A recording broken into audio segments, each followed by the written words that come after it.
तो हम सभी के लाइफ में कभी ना कभी ऐसा मोमेंट आता है जब हम किसी चीज़ को लेके ओवर थिंकिंग करते हैं। अब देखिए, कुछ लोग होते हैं जो कि ओवर थिंकिंग को कंट्रोल कर सकते हैं, वो उनमें कैपेबिलिटी होती है। लेकिन कुछ लोग ओवर थिंकिंग से बहुत ज़्यादा स्ट्रगल करते हैं। अब देखिए, ओवर थिंकिंग कोई बीमारी नहीं होती, मगर ये एक ऐसी आदत बन जाती है जो कि आपके पीस ऑफ माइंड, आपके मेंटल हेल्थ और आपकी एनर्जी को अफेक्ट कर सकता है। ओवर थिंकिंग एक ऐसी चीज़ होती है जो कि बिना किसी इन्विटेशन के आपके दिमाग में घुस जाएगा और किसी छोटी सी बात को या किसी छोटे से थॉट को इतना बड़ा बना देगा कि जैसे मानो कि उसको सुनामी आ गई हो। हेलो दोस्तों, मेरा नाम है विशाल। और आज की इस वीडियो में मैं इसी के ऊपर बात करने वाला हूँ और जानेंगे कि ओवर थिंकिंग के नेगेटिव इफ़ेक्ट्स क्या होते हैं और इसको कैसे कंट्रोल किया जा सकता है। तो before we move ahead in this video, मैं यहाँ पे एक इम्पॉर्टेंट न्यूज़ शेयर करना चाहूँगा। स्किल्स पॉसिबल ने अपना पहला ऑनलाइन ट्रेनिंग कोर्स लॉन्च किया है and which is absolutely free. This course is on the power of empathy. अब एम्पैथी एक बहुत पावरफुल स्किल है और ये सिर्फ ना ही आपके पर्सनल फ्रंट पे बल्कि ऑन प्रोफेशनल फ्रंट पे ये आपकी काफ़ी हेल्प कर सकता है। Empathy helps you to develop your और enhance your networking skills, your interpersonal skills. So this training program basically focuses on the benefit and how you can upskill yourself on the empathy skill. तो क्योंकि इस course को complete करने के बाद आपको एक सर्टिफिकेट भी मिलेगा। तो जो कोर्स का लिंक है वो मैंने डिस्क्रिप्शन में दिया है, please go and check it out. तो यहाँ मैं एक छोटा सा एग्जांपल लेता हूँ और ये हम सभी ने जो है एक्सपीरियंस किया होगा किसी ना किसी पॉइंट ऑफ टाइम पे। तो कई बार क्या होता है, हमने किसी को मैसेज भेजा और हम एक्सपेक्ट करते हैं कि उसका जो रिस्पॉन्स है वो तुरंत आए, बट जो सामने वाला पर्सन है वो तुरंत रिस्पॉन्ड नहीं करता। ठीक है, तो उस टाइम पे हमारे दिमाग में क्या क्या थॉट्स आते हैं। हम सोचते हैं कि कहीं वो मुझे इग्नोर तो नहीं कर रहा, क्या मैंने कुछ गलत तो नहीं बोल दिया, क्या वो मुझसे किसी बात पे गुस्सा है, और सो ऑन, और पता नहीं और ना जाने क्या क्या क्या जो रैंडम से थॉट्स है वो सब चीज़ें दिमाग में आनी शुरू हो जाती है। और यही होता है। देखिए, जब हम किसी सिचुएशन को लेके ज़्यादा ओवर थिंक करते हैं तो हमारे दिमाग में कई सारे नेगेटिव थॉट्स डेवलप होने शुरू हो जाते हैं और फिर यही नेगेटिव थॉट्स जो है हमें हमारे पीस ऑफ माइंड, हमारे मेंटल हेल्थ को अफेक्ट करता है। तो हम सबसे पहले थिंकिंग और ओवर थिंकिंग में क्या डिफरेंस होता है इस चीज़ को समझते हैं। Thinking is a process. जब हम किसी सिचुएशन को एनालाइज करते हैं या किसी प्रॉब्लम का सॉल्यूशन ढूंढने की कोशिश करते हैं या फिर हमें कोई डिसीजन लेना होता है, तब थिंकिंग हमारी हेल्प करती है। Thinking is productive, it's boost our mental capabilities, decision making skills को एनहांस करता है and help us to move forward. लेकिन दूसरी तरफ ओवर थिंकिंग में हम किसी सिचुएशन या प्रॉब्लम को ओवर एनालाइज करते हैं, हमें नेगेटिव थॉट्स आते हैं, सेल्फ डाउट होने लगता है और हम उसी थॉट्स को बार बार प्रोसेस करते रहते हैं बिना किसी सॉल्यूशन के। It's like spinning your wheel but going nowhere. So in short, thinking helps you to take better decision, whereas overthinking it only create panic, self doubt और उससे कोई solution नहीं निकलता है। तो अब over thinking के negative effects क्या होते हैं इस बारे में बात करते हैं। ये जो ओवर थिंकिंग का जो लूप है, ये ना ही सिर्फ आपकी मेंटल हेल्थ को बल्कि आपके प्रोडक्टिविटी और आपकी ओवरऑल हेल्थ को भी अफेक्ट करता है। कैसे? Let me break it down for you. Number 1, stress और एंजाइटी। ओवर थिंकिंग से हमारा स्ट्रेस लेवल स्पाइक होता है। ज़्यादा सोचने से हमारे ब्रेन में कॉन्स्टेंटली नेगेटिव सिनेरियोज क्रिएट होते रहते हैं जो एंजाइटी का कारण बन सकते हैं। If you over think then you are more likely to get anxious. आप अपने हर डिसीजन पर डाउट करोगे जिसकी वजह से आप हमेशा स्ट्रेस रहोगे। Number 2, decision paralysis. Over thinking का दूसरा इम्पैक्ट है डिसीजन पैरालिसिस। सुनने में थोड़ा फैंसी लगता है बट इट्स एक्चुअली समथिंग हम सभी फेस करते हैं। डिसीजन पैरालिसिस का मतलब होता है कि जब हम इतना ज़्यादा सोचने लग जाते हैं, एनालाइज करते हैं, प्रोज एंड कॉन्स देखते हैं, फिर भी हम डिसीजन नहीं ले पाते। इमेजिन करो कि आपने नेटफ्लिक्स खोला है, अब कितनी मूवीज़, कितने शोज़ देखने के ऑप्शंस हैं। आप एक चूज़ करने की कोशिश करते हो लेकिन ओवर थिंक करते रहते हो, ये देखूं या वो, क्या ये बोरिंग होगा, क्या दूसरा शो बेटर होगा, और एंड में 1 घंटा स्क्रॉल करने के बाद आप कुछ देखते ही नहीं हो। That's decision paralysis. Over thinking से डिसीजन मेकिंग इतना कॉम्प्लिकेटेड हो जाता है कि हम अपने हर एक्शन, हर ऑप्शन पर डाउट करने लग जाते हैं और इसकी वजह से हम किसी डिसीजन तक नहीं पहुंच पाते। ओवर थिंकिंग का जो नेक्स्ट नेगेटिव इफेक्ट है that is health issues. Over thinking का इफेक्ट सिर्फ आपके माइंड पे ही नहीं होता है, इससे आपकी बॉडी भी सफ़र करती है। अब हम ओवर थिंक करते हैं, हम अपने दिमाग को अननेसेसरी प्रेशर और स्ट्रेस देते हैं और ये स्ट्रेस धीरे धीरे आपकी फिजिकल हेल्थ को भी अफेक्ट करना शुरू कर देता है। ओवर थिंकिंग की वजह से कुछ होने वाली प्रॉब्लम्स जैसे कि क्रोनिक स्ट्रेस और एंजाइटी, स्लीप प्रॉब्लम जिसको हम इंसोम्निया भी कहते हैं, headache and migraine, digestive issue and weakened immune system. तो ये कुछ हेल्थ रिलेटेड इश्यूज हैं that occurs due to the over thinking.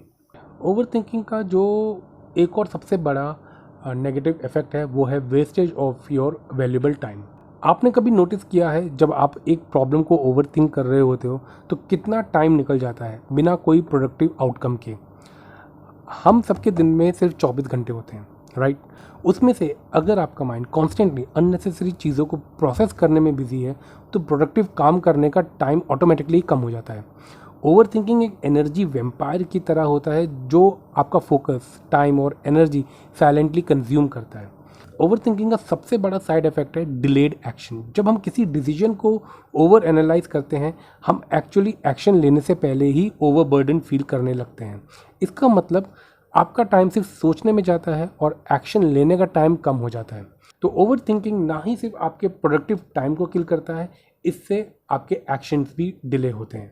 अब जब ओवर थिंकिंग के इतने सारे नेगेटिव इफेक्ट्स होते हैं तो बात ये आती है कि इससे हम डील कैसे करें।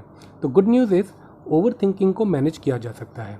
अभी देखिए इसका कोई ओवरनाइट सॉल्यूशन तो नहीं है, लेकिन प्रैक्टिस के साथ आप इसको कंट्रोल कर सकते हैं। तो let's talk about some practical tips. Number 1, practice mindfulness. Mindfulness एक बहुत इफेक्टिव टूल है ओवर थिंकिंग के अगेंस्ट। ये आपको प्रेजेंट मोमेंट में रहने में हेल्प करता है। जब भी आपको लगे कि ओवर थिंकिंग शुरू हो गई, अपने ब्रीदिंग पे फोकस करो, स्लो डीप ब्रेथ्स लो और प्रेजेंट मोमेंट में वापस आओ। Number 2, distract yourself productively. आप ओवर थिंकिंग से एस्केप नहीं कर सकते हैं, लेकिन अपने माइंड को प्रोडक्टिव चीज़ों में एंगेज कर सकते हो। कुछ हॉबीज़ परस्यू करो, एक्सरसाइज करो या किसी फ्रेंड से बात करो। Distracting yourself with positive activities really helps. तो यहाँ पे मैं अपना एक पर्सनल एक्सपीरियंस भी शेयर करूँगा। तो कई बार क्या होता है जब रात को मुझे नींद नहीं आती है तो मैं कुछ चीज़ों के बारे में सोचता हूँ और उनको फिर मैं ओवर एनालाइज कर लेता हूँ। ऐसी चीज़ों के बारे में सोचता हूँ जो कि नहीं हो रही होती या फिर जिसका जो होगी या नहीं होगी मुझे नहीं पता, but I keep thinking about it और जिसकी वजह से काफ़ी नेगेटिव थाट्स मेरे दिमाग में डेवलप होते हैं। To distract myself from those thought, what I do, I start watching something like मैं टीवी पे कुछ देखना शुरू कर देता हूँ या फ़ोन पे देखना शुरू कर देता हूँ just to keep myself distracted, right. उसके या फिर मैं कुछ पढ़ना शुरू कर देता हूँ, कोई आर्टिकल ओपन कर लिया वो पढ़ लिया, या फिर ऐसी चीज़ों के बारे में सोचता हूँ जिससे मुझे रिलीफ मिले, जो थोड़ा सूदिंग हो, जैसे कि I start thinking about some good memories, या फिर ऐसी चीज़ों के बारे में जिससे मेरे जो मुझे मेरे करियर में मुझे हेल्प करे। तो इससे क्या होता है मैं थोड़ा रिलीफ फील करता हूँ, ठीक है। मेरा स्ट्रेस लेवल डाउन होता है और मैं अपने आप को ईजिली डिस्ट्रैक्ट कर लेता हूँ from those negative thoughts, from over thinking. तो this is one of the practice which I follow. तो ऐसा नहीं है कि इन प्रैक्टिस से मेरी ओवर थिंकिंग कम्प्लीटली दूर हो गई है, बट येस मैं किसी तरह उसको कंट्रोल कर लेता हूँ और this is how I am managing it. जो नेक्स्ट तरीका है ओवर थिंकिंग से डील करने का, and that is start taking action, stop waiting. एक बहुत बड़ा रीज़न है कि लोग ओवर थिंक करते हैं and that is because they delay action. अगर आपको कोई काम करना है तो उस काम को शुरू करो। अब कई बार क्या होता है कि आपके पास कई सारे पेंडिंग टास्क हैं, आप उसके बारे में सोचते हो एंड देन उसकी वजह से आप ओवर थिंक करना शुरू करते हो। अब उसका सॉल्यूशन यही है कि उन पेंडिंग टास्क के ऊपर आप एक्शन लेना शुरू करो। अगर आपको लगता है कि उन टास्क को करने में बहुत ज़्यादा समय जाएगा तो उन पेंडिंग टास्क को छोटे छोटे टास्क में डिवाइड करो, लेकिन आप उनके ऊपर एक्शन लो। तो जब आप देखेंगे कि आप धीरे धीरे टास्क कंप्लीट करते जा रहे हैं तो आप आगे प्रोग्रेस करेंगे, जिसकी वजह से आपकी ओवर थिंकिंग भी कम होगी। नेक्स्ट है focus on solution rather than problem. दोस्तों ओवर थिंकिंग से बचने का सबसे इफेक्टिव तरीका है focus on solution, not problems. जब हम ओवर थिंक करते हैं हम यूजुअली प्रॉब्लम के बारे में सोच के अटक जाते हैं।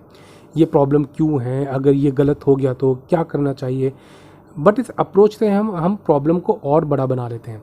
Instead of focusing on what ifs और नेगेटिव सिनेरियोज, अपने माइंड को ट्रेन करो to think what the solution, कैसे इस सॉल्यूशन से निकल सकते हैं। सॉल्यूशन पे फोकस करने से आपका दिमाग प्रोडक्टिव डायरेक्शन में जाता है। अब आपको लगता है कि हाँ सिचुएशन कंट्रोल में है और आप एक पॉजिटिव एक्शन ले सकते हो। जब आप सॉल्यूशन ओरिएंटेड थिंकिंग अडॉप्ट करते हो, ओवर थिंकिंग ऑटोमेटिकली कम हो जाती है। आपके पास एक क्लियर प्लान होता है और वो अननेसेसरी चिंता, डाउट या फियर फेड होने लगते हैं। तो the last practical tips which I want to share in this video, that is share your thought with someone you trust. जब आप अपने थॉट किसी ट्रस्टवर्दी पर्सन के साथ शेयर करते हो, जैसे कि कोई क्लोज फ्रेंड, फैमिली मेम्बर या मेंटर, तो आप अपनी बात को एक फ्रेश पर्सपेक्टिव से देख पाते हो। जब आप अपनी बात को किसी पर्सन के साथ शेयर करते हो तो आप एक तरीके से अपने माइंड को क्लियर कर पाते हो। आप अपने बात को उनके सामने रखने से आप हल्का फील करते हो, ठीक है। और जो इंसान सुन रहा होता है वो भी आपको एक नए एंगल से एक कोई प्रैक्टिकल एडवाइस दे सकता है जो आपने सोचा भी नहीं होगा। So don't hesitate to open up. Trust me, sharing your thoughts with someone you trust can give you the clarity you need to break free from overthinking. तो इन द एंड मैं यही बोलूँगा कि ओवर थिंकिंग सबके साथ होती है, but the key is do not let it to control your life. ये एक हैबिट है जो टाइम के साथ आई है, लेकिन प्रैक्टिस करने से आप इसके ऊपर कंट्रोल कर सकते हो और उसको दूर कर सकते हो। रिमेंबर, आपका माइंड आपका बेस्ट फ्रेंड बन सकता है अगर आप उसको सही तरीके से ट्रेन करो। तो with that being said, that's all in today's video guys. Thank you so much for watching it. अगर आपको ये वीडियो पसंद आए तो प्लीज़ इसको लाइक करो, शेयर करो, और ऑल्सो मुझे कमेंट करके बताओ कि आपको कौन सी प्रैक्टिकल टिप अच्छी लगी, या अगर आपके पास कोई अपनी प्रैक्टिकल टिप है या कोई एडवाइस है जो आप यूज़ करते हो ओवर थिंकिंग को कंट्रोल या मैनेज करने के लिए, मुझे कमेंट करके बताइए। मैं आपसे मिलता हूँ नेक्स्ट वीडियो में। Till then, good bye and take care.